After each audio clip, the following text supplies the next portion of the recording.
Alright, here's my Jeep. It's a 1997 Grand Cherokee Laredo.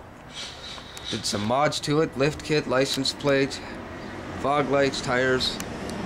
Details are in the description. Today we're doing brakes.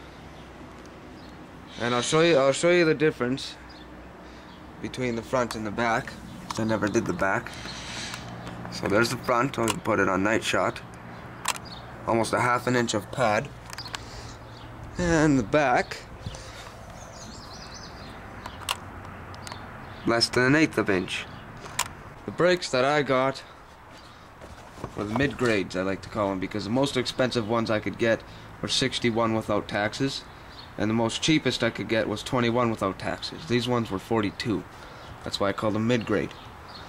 Here are my old ones. That was caused from a hammer. See, they're not the best looking brakes. Okay, so let's get into how to do it. First you gotta jack up your vehicle, take the tire off, of course, and what after that you need is, there's a bolt there and one on the other side for the caliper, and it's a 13mm or ½ inch, that one. And if you need to take the bleed screw off to push back the piston, or to bleed your brakes in case you get air in it, which is very simple, it's a 10mm or 3/8. And also, when you're taking off your caliper, you want to disconnect your ABS line, because in case you drop your caliper, you could damage or break your ABS line. So here's the tools, like I just explained. When you take off a bleed screw, it's recommended to use a wrench, not a socket. Either a 10mm or 3/8.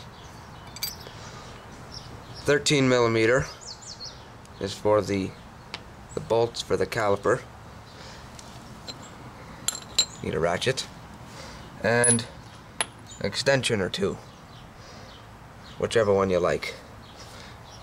Might not even need it, depends on the room you got from whatever accessories you put in. I just use the long extension there. One tool I forgot to mention is you need a large C-clamp or any type of clamp to push the piston back on the caliper there. And depending on how much fluid you have left in your vehicle, you might need to siphon some out or you'll spill from pushing that piston back. And once you take the bolts out with the 13mm, you get yourself a hammer and you give the caliper a few hundred whacks until it comes off the rotor.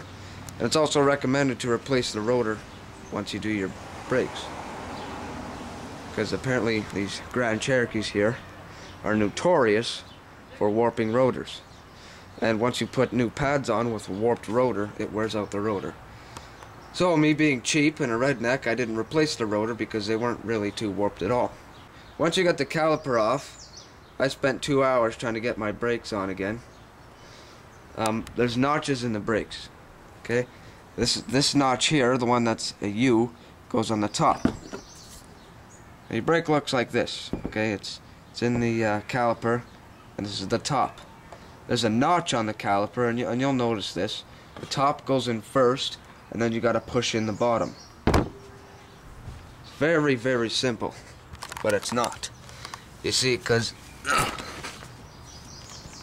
there's bushings here where where the bolt is. There's that rubber. There's a bushing inside there that you got to push back and get over the metal. See, right here, you have to push this bushing that way and slide this on this side. That was very hard for me to do. So, brakes work good now. Hope you learned something. If you need any help or if I didn't explain something too good, just comment or send me a private message or make a video response, just any way of communication, and I can top on that or help you out. So until further news, I'll talk to you later. See ya.